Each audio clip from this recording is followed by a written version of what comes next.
Donc, on a expliqué.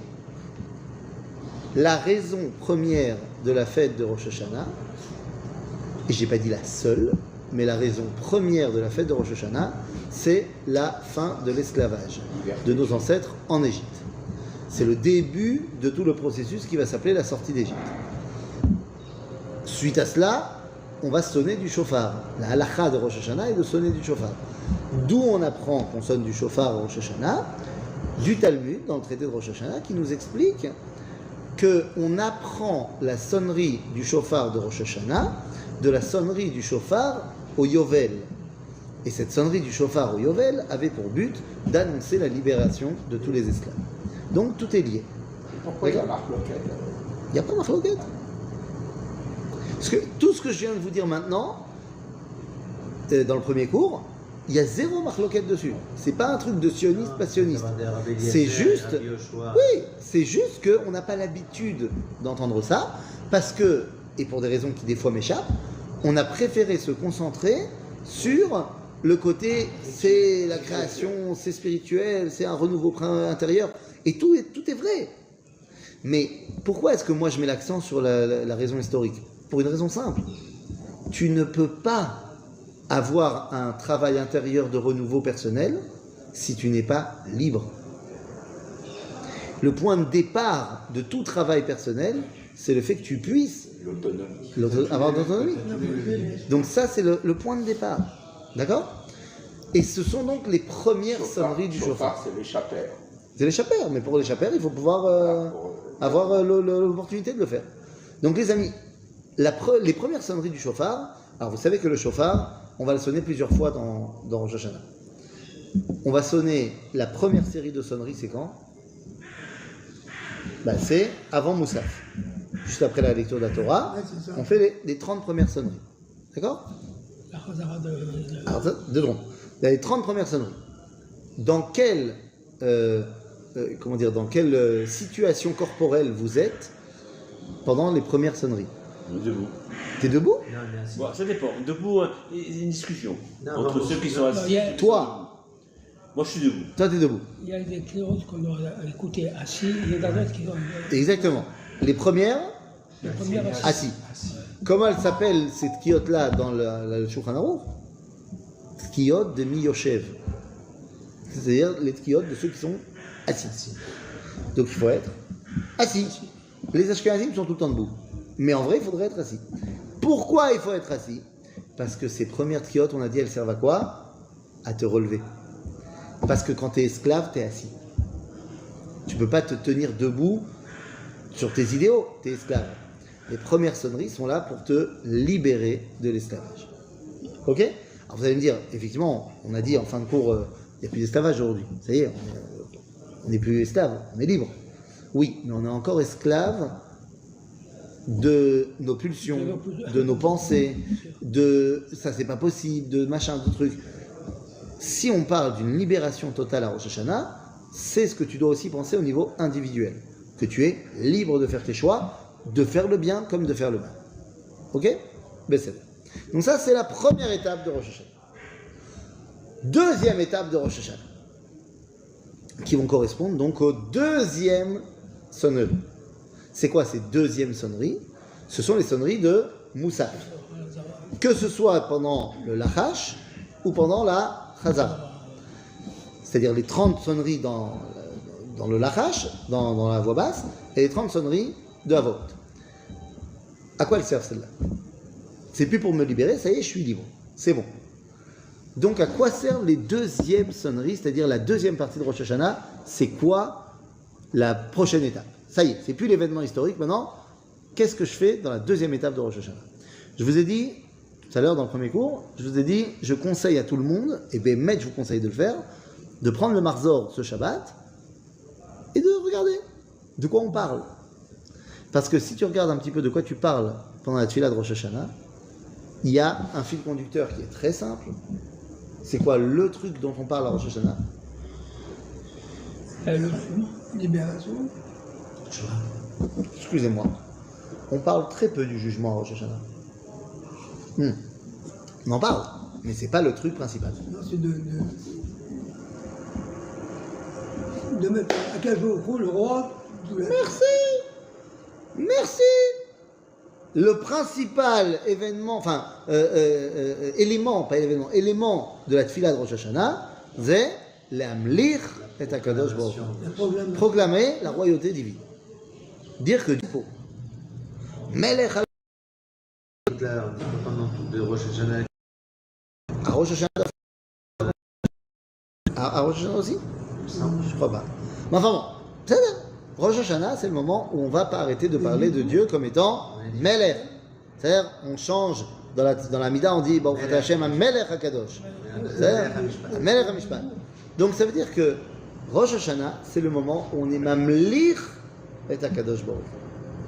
Mais oui, mais tu ne peux pas, comprenez bien ça, si tu n'as pas passé l'étape de la libération, tu ne peux pas couronner Dieu. Lama. Parce que c'est pas non plus. Et que donc, tu as un autre patron. Tant que tu n'es pas libre, Libre de choisir. Ouais. ben voilà, tant que tu n'es pas libre de choisir, c'est qui ton patron? C'est Pharaon.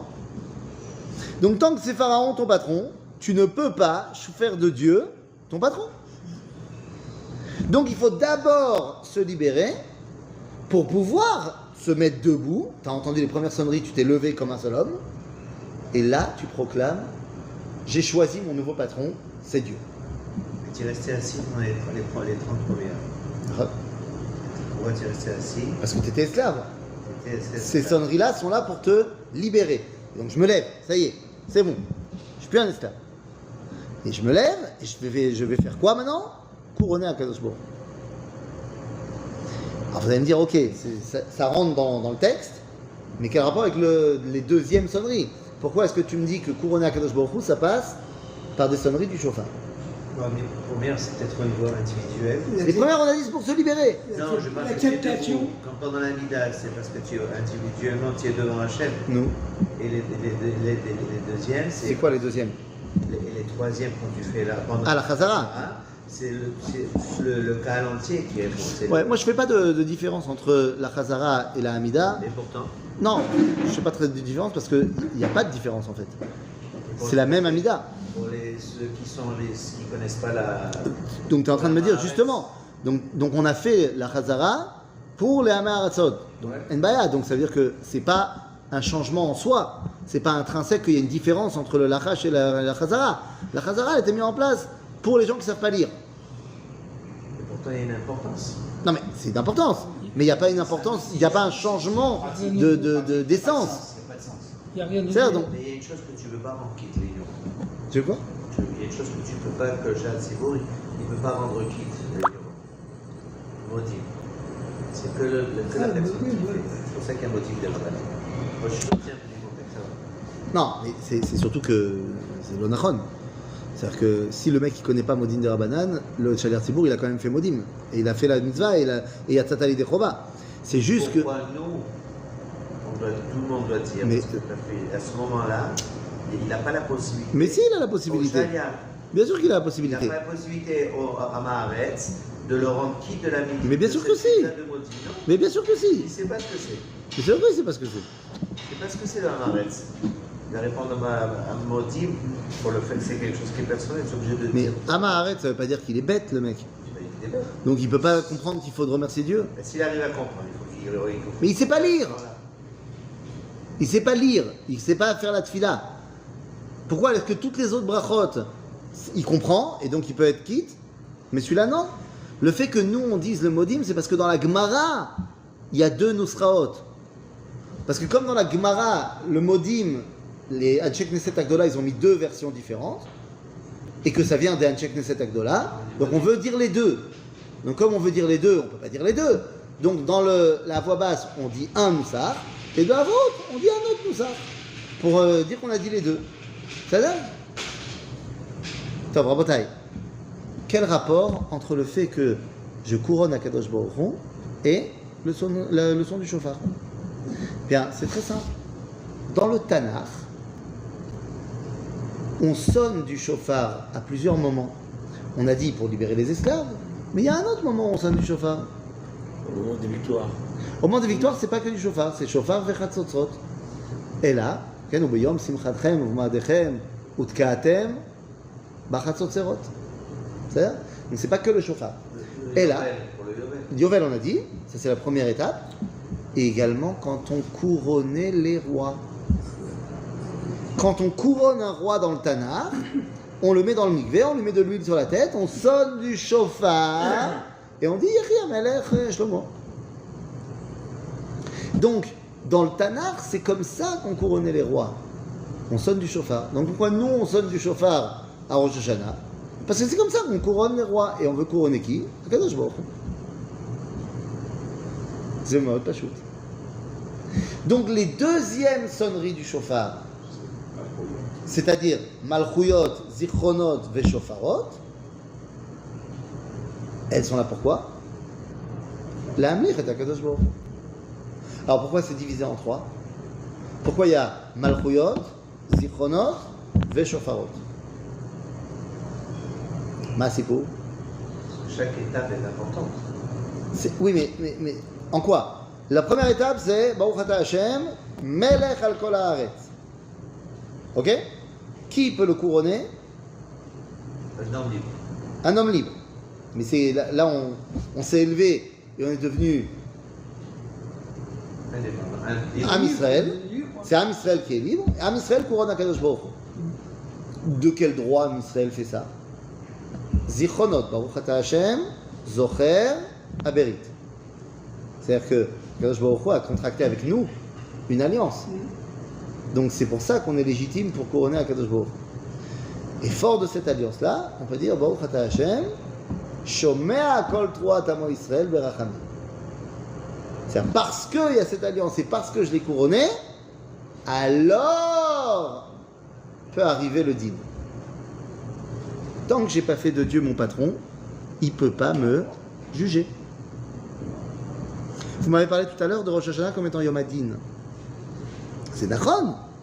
Mais ce n'est Yom Hadin que après avoir été le jour de la libération et le jour du couronnement.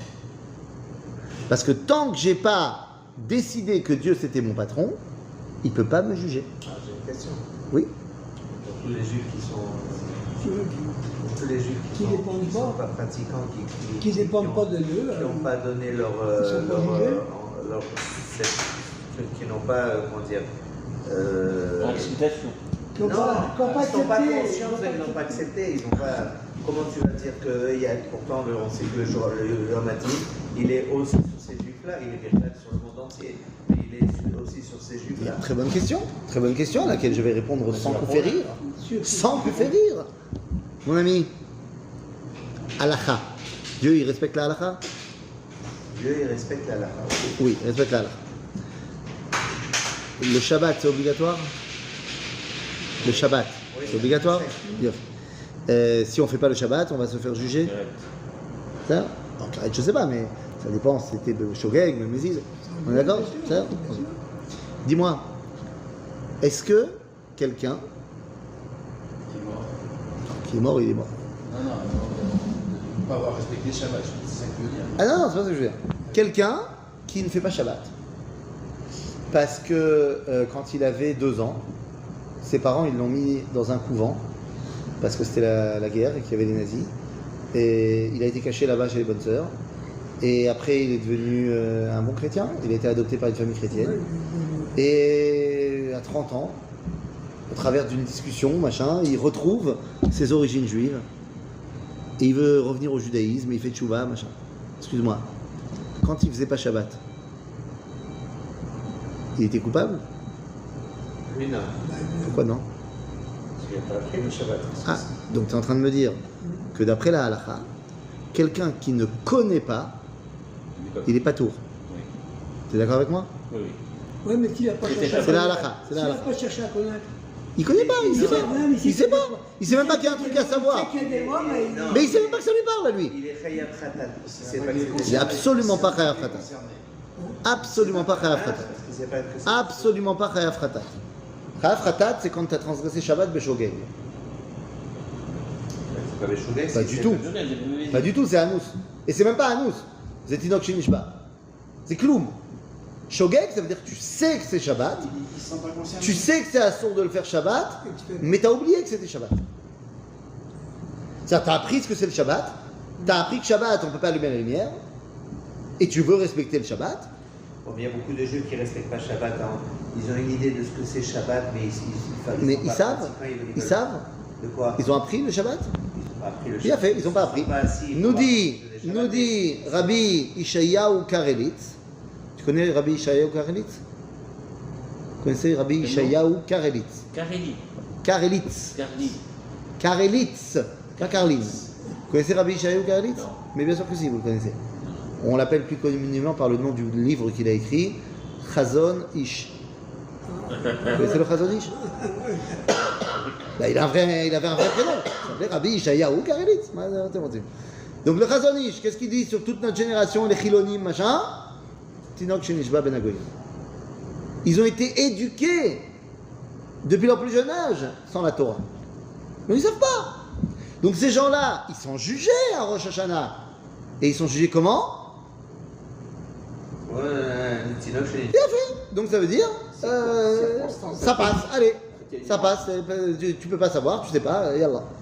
Donc bien sûr que ça comprend aussi les gens qui savent pas. Les gens qui savent pas, ils savent pas. Mais très il faut leur apprendre. Ok? Donc Rabotai, Rosh Hashanah, liberté. Première série du chauffard pour me libérer. Je suis libre, donc je peux couronner Akadosh Baruch Hu, faire de lui mon patron, décider de me soumettre en fait à lui. Ça c'est Malchuyot.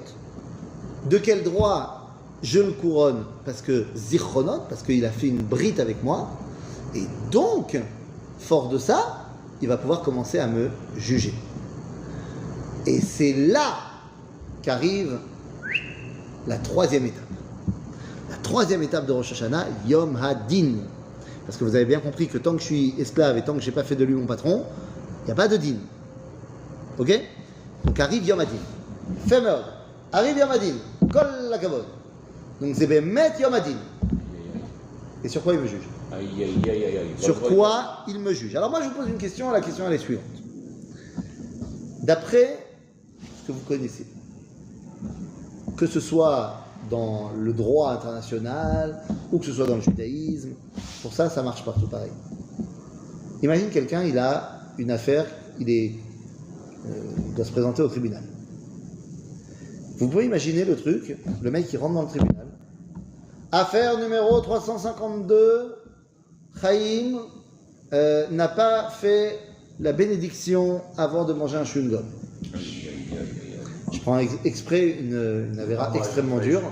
Voilà, c'est complètement théorique. Hein? Je prends que des avérotes très très graves. Il a oublié de faire la bracha pour manger un chewing-gum. Donc, affaire 352, normalement, comment ça commence? Comment ça commence?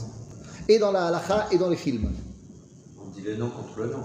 Oui, bon, affaire Chaim contre Ribono Shel Olam. Ouais. Nous? Le serment. Oui, vous jurez dire toute la vérité, rien que la vérité. On rappelle les faits, voilà, il a pas fait la bracha, je me vois. Ok. Et ensuite? Je demande le report de la... Le report, la secrétaire est malade, machin. Ok, nous? C'est Shabbat. On demande à l'accusé d'expliquer. Ah! Alors, soit il le fait lui-même, soit il a pris un avocat pour le faire. On va dire, messieurs les jurés, mon client a créé une association Brachot, c'est mon dada. Il est actif depuis des années pour l'enseignement des bénédictions. Vous croyez vraiment que c'est quelqu'un qui ne veut pas faire la bracha avant le chewing-gum? Il a d'ailleurs sorti un article, pas plus tard qu'il y a 2 semaines, sur le chewing-gum dans tous ses états de la bracha. Il est donc évident, à la vue de tout ce qu'on vient d'expliquer, que mon client n'a pas fait la bracha parce qu'au moment où il allait faire la bracha, tout d'un coup, il y a eu un événement incroyable qui s'est passé juste devant lui. Et donc il a été complètement, et il avait son chewing-gum dans la main et il l'a mis dans la bouche de manière instinctive et il a oublié de faire la bracha. Sa femme lui a demandé de... Sa femme lui a demandé de vider les poubelles, il était complètement choqué. Bekitso, c'est comme ça que ça devrait commencer. Et après, on va discuter, avocat de la défense, avocat d'un truc, machin. Et à la fin, le juge il vient et il dit coupable, innocent. Sauf que Ben, c'est pas du tout comme ça que ça se passe. Comment ça se passe à Rosh Hashanah? Tu veux t'asseoir? Hein. On soupèse. On soupèse rien du tout à Rosh Hashanah. Tu rentres dans le Bet Mishpat, et là, qu'est-ce qu'il dit Dieu? Ou coupable, direct. T'as pas plaidé, t'as pas demandé pardon. Tu rentres, tu dis mi yirye, mi yamout, mi bekitso, mi lo bekitso. Il sait tout. Mais tu peux plaider, tu peux demander pardon. Eh ben non, à Rosh Hashanah, tu ne demandes pas pardon. Trop tard. Est-ce qu'il y a un moment donné à Rosh Hashanah où on fait ça? Non. Ah, pendant Rosh Hashanah. Ouais, non, mais c'est un vieux parcours. Pendant les Slichot, Aseret Yemei Teshuvah, Yom Kippour. Il n'y a pas d'effet là. On ne fait pas Teshuvah à Rosh Hashanah. On ne demande pas pardon à Rosh Hashanah. La malo. Rosh Hashanah. On se met droit et on attend. C'est pas normal. Si on me juge, qu'on me laisse m'expliquer. Alors peut-être Rosh Hashanah, c'est la... Non, juste sur l'année, c'est ce qu'on a fait auparavant. Mais laisse-moi m'expliquer. D'ailleurs. On donne la sentence à Rosh Hashanah. Oui, mais c'est pas normal. C'est peut-être... J'ai pas pu me demander pardon. Faut pas plaider pendant le jour d'après. Alors, c'est très bien les slichot, mais le jour du jugement, c'est là où on va faire vraiment la plaidoirie. Non, mais ça, c'est la vision d'Akadosh Baruch Hu. Et après, il y a les Teshuvah, c'est un 10 jours d'après, jusqu'à qui Eh ben, mais pourquoi tu rends un jugement avant même que j'ai pu demander un projet de jugement? Mais pourquoi tu ne fais pas un projet de demande de pardon? Je sais pas. La preuve que le judaïsme y pense que tu dois pouvoir te défendre, c'est Yom Kippour.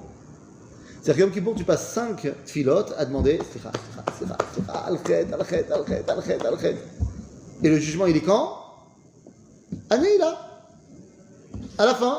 pendant les 10 jours. Mais donc ça veut dire que le judaïsme, il pense que quand tu vas te faire juger, tu as le droit de te défendre d'abord. C'est-à-dire? Pas d'abord, ça peut être un projet de jugement qui n'est pas scellé, et puis après il y a les 10 jours. J'entends bien, mais ça veut rien dire de se faire juger, même pour un projet, si on ne me laisse pas le temps de m'expliquer. C'est pas normal, c'est pas juste. J'ai compris. C'est le procureur qui donne la sentence, après les avocats vont plaider. Mais tu donnes pas la sentence avant la plaidoirie. C'est absurde. Merci. À Botaï, peut-être que je me fais juger à Rosh Hashanah sur l'année qui va s'écouler. C'est possible ça? Non, c'est pas possible. Je peux pas me faire juger sur des choses que j'ai pas encore faites. Pas de problème. Donc, l'année passée, on a dit c'est quand le jugement? À Yom Kippour. D'accord? L'année qui va s'écouler, elle s'est pas encore écoulée. Donc sur quoi je suis jugé à Rosh Hashanah? Les amis, à Rosh Hashanah, je suis jugé sur un truc. Sur comment je suis à Rosh Hashanah. Je ne suis pas jugé sur la veille, ni l'avant-veille, ni sur après. Je suis jugé sur maintenant. Ah oui, mais je suis jugé sur quoi alors? Alors oui, ça peut être sur mon comportement pendant la tefila, j'ai bien écouté le chauffard, machin. C'est beaucoup plus grand que ça. C'est vrai aussi. Mais c'est beaucoup plus grand que ça. À Rosh Hashanah, écrit Rabbi Shlomo Karlibar dans le livre Lev HaShamayim, il dit mais pourquoi on ne se demande pas pardon les uns les autres à Rosh Hashanah? Tu vois les gens à la synagogue, tu as fauté envers eux toute l'année, tu veux commencer sur un bon pied, demande-leur pardon. À Kippour, on demande. Slicha Mechila. Pourquoi Rosh Hashanah on ne demande pas? Il dit parce que Rosh Hashanah, c'est le moment de montrer que toi et moi, on est deux doigts d'une même main. Avec tout le peuple juif. Ça n'a aucun sens qu'un doigt il demande pardon à un autre doigt. Ça n'a aucun sens si je me suis cogné le pied et que c'est tout mon corps qui a mal, que le pied il demande pardon au reste du corps. C'est un corps, c'est un organisme. Rosh Hashanah, c'est le moment où Am Israël il se présente comme un seul homme devant Akadosh Baruch Hu. Am Israël. Pourquoi? Pourquoi est-ce qu'à Rosh Hashanah, plus que n'importe quelle autre fête, je dois montrer ma connexion avec le peuple juif? Eh bien, c'est la 3e série de sonneries. C'est quoi la 3e série de sonneries? On a Dieu. C'est quand la 3e sonnerie? Les 10 autres. C'est quand? La fin de la prière. La fin de la prière dans le Kaddish. Et là, de sonnerie du chauffard. Le père avec son fils, Hachem avec. Le père avec son fils. Quel rapport avec d'où? Et il lui est arrivé quoi au bélier? On l'a zigouillé. On l'a zigouillé. On l'a fait là. Est-ce que Abraham, il a sonné du chauffard avec le bélier? Abraham, non, mais c'est du chauffage. Chauffage non plus. Non, mais donc le rapport, c'est le bélier. Et le bélier, c'est le zika. Eh, les amis, vous commencez à me connaître. Moi, je n'accepte pas les. Bon, je ne sais pas ça. Il y a eu. Non, je veux que. Mais vous savez pourquoi je ne suis pas d'accord? Parce que vous non plus, vous n'êtes pas d'accord. Moi, ce que j'essaie de vous apprendre, c'est que c'est pas parce que c'est de la Torah qu'il ne faut plus réfléchir. Bien sûr, c'est bien. On est d'accord? Les amis, vous me dites, Akedat Yitzhak, chauffard. C'est le début du commencement du lien. Attends. Voilà. Je demande le rapport avec le chauffard. Je t'ai demandé pourquoi on sonne du chauffard. L'accord du bélier. Je t'ai demandé pourquoi on sonne du chauffard par rapport à la libération des esclaves. On a expliqué parce que le Yovel, la Torah nous dit de sonner du chauffard. Yovel, libération des esclaves, libération. Après, la deuxième étape, c'était couronner les rois. Je dis pourquoi quel rapport avec le chauffard? Parce que dans le Tanakh, non, Yovel c'est la libération. Dans le Tanakh, pour couronner les rois, on sonnait du chauffard. Donc le rapport est clair. On a dit le troisième événement, la connexion avec l'Israël, c'est en rapport avec Akedat Yitzhak. Et je pose la question, quel rapport avec le chauffard et la Akedat Yitzhak? Vous me dites, il y a eu un bélier dans l'histoire. Donc une corne. Et donc un chauffard. Et Mais tu sais ce qu'il aurait fallu faire alors? Si tu veux me dire, Il y a deux corps. si tu veux me dire que le truc de l'Akedat Yitzhak, c'est le bélier machin, il faudrait pas sonner du chauffard, il faudrait se faire un shawarma. On accrochait à la corne. Non, n'inventez pas des trucs. N'inventez pas des trucs. Tu me rappelles la Akedat Yitzhak. Oui. Ok? Tu me dis le bélier il a remplacé Yitzhak. Je le sais, je suis d'accord avec toi. Et il lui est arrivé quoi au bélier? On l'a zigouillé et on l'a mangé. Enfin, Dieu l'a mangé, entre guillemets. On n'a pas sonné de chauffard. Donc si tu me dis il faut se rattacher à cet événement-là avec le bélier, je dis d'accord, alors qu'est-ce qu'il faudrait faire? Le manger. Se faire un shawarma de bélier. C'est pour Hachem. Et ben, moi je mange comme Dieu il a mangé. Mais je vois le rapport. Là tu me dis parce que le bélier il a été zigouillé, on sonne du chauffard. Quel rapport? Pour réveiller la. Mais quel rapport avec le chauffard? C'est Non mais vous comprenez ma problématique. c'est même pas la joie que le bélier a remplacé. Ça aurait pu être ça. Ça aurait pu être ça. Mais c'est pas ça qu'il veut. Tu peux faire la danse du bélier. Il n'y a pas de problème. Mais moi je veux comprendre l'histoire. C'est pas mal. Hein? On pourrait faire. Donc, Alors, C'est pas mal. la Akedat Yitzhak, vous la connaissez. Dieu il dit à Abraham, il faut sacrifier Yitzhak. Finalement il arrive en haut, il le met sur l'autel et il est parti pour le zigouiller. Et il y a un ange qui arrive, qui dit à Abraham, Al tishlach yadecha al anar. Si tu regardes le film, tu as l'impression que l'ange il est venu, il a arrêté la main d'Abraham. Ouh, Baruch Hashem, il a pris son fils dans les bras, il a mis le bélier à la place et à Kol Beseder. Ça, c'est ce qu'on voit dans le film. C'est pas du tout ce qui s'est passé. Ce qui s'est passé, c'est les scènes qui ont été coupées au montage. On a réussi à avoir la version originale. Elle est marquée dans le Midrash Tanchuma. Le Midrash Tanchuma nous fait la version longue. Abraham est sur l'autel, il veut sacrifier Yitzhak. Arrive l'ange et lui dit à Abraham, Al tishlach yadecha al anar. À ce moment-là, Abraham regarde l'ange et lui dit, mais bonjour, vous êtes? Je suis un ange. Ah, vous êtes envoyé par qui? Il dit, par le patron. Il dit, ah bon? Écoutez-moi, monsieur Ange. Non, ça se voit. Il dit, mais écoutez-moi, monsieur Ange. Quand Dieu a voulu que je sacrifie, il me le dit en direct et en personne, je ne parle pas avec une secrétaire. Alors vous dégagez, monsieur Ange. Et l'ange, il est parti. Et Abraham se remet en position. Et là, Vaishlach malach Hashem shenit min hashamayim.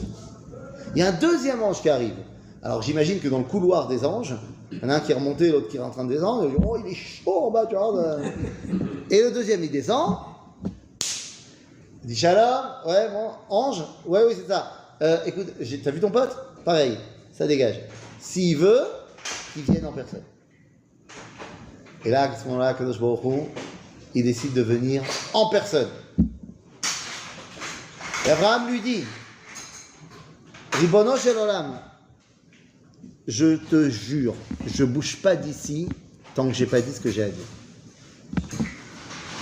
Je lui dis, parle. Il dit, n'est-ce pas que tu m'as promis que j'aurais un fils? Je lui dis, il te dira oui. N'est-ce pas que tu m'as dit que ce fils-là serait finalement une grande descendance? Oui. N'est-ce pas que tu m'as dit que ça serait de Yitzhak, cette grande descendance? Il te dira oui.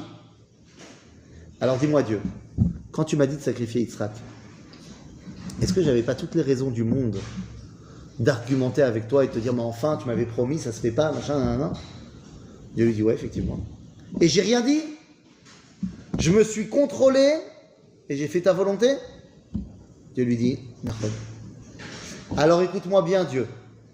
Puisque moi je me suis contrôlé, j'ai fait ta volonté, toi aussi. Lorsque dans l'avenir les enfants de Yitzhak feront n'importe quoi et que tu voudras leur faire quelque chose, tu te contrôleras et tu leur feras rien. Tu garderas l'éternité d'Israël. Et là Dieu il lui dit quoi? Vi nishbati neum Hashem. Je te jure. Et là Abraham il est très content, il pense qu'il a gagné le débat. Et Dieu lui dit hop hop hop, s'il vous plaît monsieur Abraham, j'ai pas fini. Ah bon bon, on vient de passer un deal là, toi et moi, pas de problème, mais dis-moi, qu'est-ce qu'on fait si j'oublie? Qu'est-ce qu'on fait si j'oublie le deal? Alors Abraham il lui dit mais enfin tu oublies pas, qu'est-ce que ça veut dire? On n'oublie pas. Et alors, qu'est-ce qu'on fait si j'oublie? Je sais pas moi. Il dit alors écoute-moi bien Abraham, tu vas dire à Yitzhak, te dire à ses enfants et ainsi de suite pendant toutes les générations, que le jour où je juge le monde, tu vois là-bas en bas, tu vois le Haïl qui va remplacer Yitzhak, tu diras à Yitzhak de dire à ses enfants que le jour où je juge le monde, qu'ils prennent la corne de ce bélier et qu'ils sonnent pour me rappeler ma promesse. La troisième sonnerie du shofar, la troisième série, celle de la fin de la tefila, c'est pour rappeler à Dieu sa promesse de garder le peuple d'Israël. Donc c'est pas aux hommes que ça... Les 2 premières, c'est pour nous. Les 90 premières sonneries, c'est pour nous. Les 10 dernières, c'est pour lui. Pour lui rappeler la promesse. Et donc c'est pour ça qu'on rappelle aussi la Akedat Yitzhak pendant la tefila. Mais pas Stam. On rappelle cette promesse-là. Et donc, ben moi, je suis jugé sur quoi? C'est Yom Hadin. Je suis jugé sur le fait que je suis connecté à Am Israël ou pas. Sinon, il n'y a pas de Yom Hadin. Et comme je suis connecté à Am Israël, je puise mon espoir, parce que je sais que Israël est éternel. Et je m'inscris là-dedans. Et là, une fois que j'ai fini ça, j'ai fini les 100 sonneries. Seulement, il y en a encore une. C'est quoi la 101e? C'est quoi la dernière sonnerie? Ouais. C'est quoi? Tekiya, une particulière. Une Tekiya comment? On est tous pardonnés. Oui, mais comment on l'appelle la Tekiya? La dernière, on l'appelle Tekiya Gedola. La dernière. Tekiya Gedolo. Et là, on prend la montre et on compte combien le souffleur, il bat son record d'année dernière ou il bat pas son record d'année dernière. C'est-à-dire, Mazet Tekiya Gedola. La dernière sonnerie, elle s'adresse à qui? Elle s'adresse à tous ceux qui ne sont pas encore revenus se connecter à Am Israël. Mazet Tekiya Gedola, on dit dans la tefila. Teka beshofar Gadol. C'est quoi cette Tekiya Gedola? Elle vient du verset de Ishayahu qui dit Vaya bayom haou yitaka beshofar Gadol. Ça c'est un tefila, ça a raison, mais elle vient d'où cette tefila? Elle vient du verset de Ishayahu qui dit c'est le shofar du Mashiach. ויתקע בשופר גדול והיו העובדים בארץ אשור והנידחים בארץ מצרים קיבוץ גלויות. Les gars, allô, Chutz Laaretz, vous m'avez entendu? Yalla. Pourquoi ça s'appelle Rosh Hashanah alors? C'est pas le début de l'année, halakha, machin. On dit la Mishnah, le début de l'année pour dans la halakha, il y a 4 débuts d'année. Le début de l'année pour les arbres, 15 Shvat. Début de l'année pour la saison agricole, Tishri. Et début de l'année pour les rois d'Israël, c'est-à-dire pour Am Israël, Nissan. Ça c'est la Mishnah. Arba Rashushanim Hem. La Gemara nous dit, certes, en Tishri, c'est le début de l'année agricole, mais c'est aussi un autre truc. C'est Rosh Hashanah les Malchei Umot HaOlam. C'est le début de l'année pour les rois des Goïm. Genre le roi d'Angleterre, à Rosh Hashanah, il aura une nouvelle année de règne. Oui, mais attendez, c'est qui le roi du monde par excellence? Rosh Hashanah, c'est le début de l'année pour qui? Pour lui. C'est une nouvelle année de règne qu'on décrète à Akadosh Baruch Hu. C'est pas notre Rosh Hashanah à nous. C'est son Rosh Hashanah à lui. La semaine prochaine, ça fera 5786 ans qu'il y a des hommes qui couronnent Akadosh Baruch Hu comme étant le patron. C'est pas notre Rosh Hashanah, notre début d'année à nous. Le patron du monde. Ben oui, Dieu il n'est pas que le patron des Juifs. Il est le patron du monde. C'est pour ça qu'on le fait au nouvel an des rois. C'est pour ça qu'on le fait à ce moment-là. Mais la troisième sonnerie qu'on fait là, Ouais. c'est justement pour rappeler à Kadosh Baruch Hu Que l'alliance avec Israël est éternelle. Ok, mais donc c'est un renouvellement aussi. Mais il n'y a pas de problème. Il y a aussi un renouvellement. Il n'y a pas de problème. Mais c'est le renouvellement de qui? De son règne à lui. De l'alliance. Et l'alliance, elle est éternelle. Elle ne se renouvelle pas. Elle est éternelle. À lui, son alliance, et entre parenthèses, on se la rappelle aussi à nous. Ok? Ça a l'air, c'est clair? Et là, qu'est-ce qu'on lui donne alors? Le renouvellement de l'année à Rosh Hashanah. On décrète de nouveau, c'est lui le patron. Ça a l'air? C'est pas fini. On n'a jamais pensé autrement. Hein. Le terreau écrit de l'année prochaine. Hein, c'est clair. On ne revient pas là-dessus l'année prochaine. Hein. Yalla.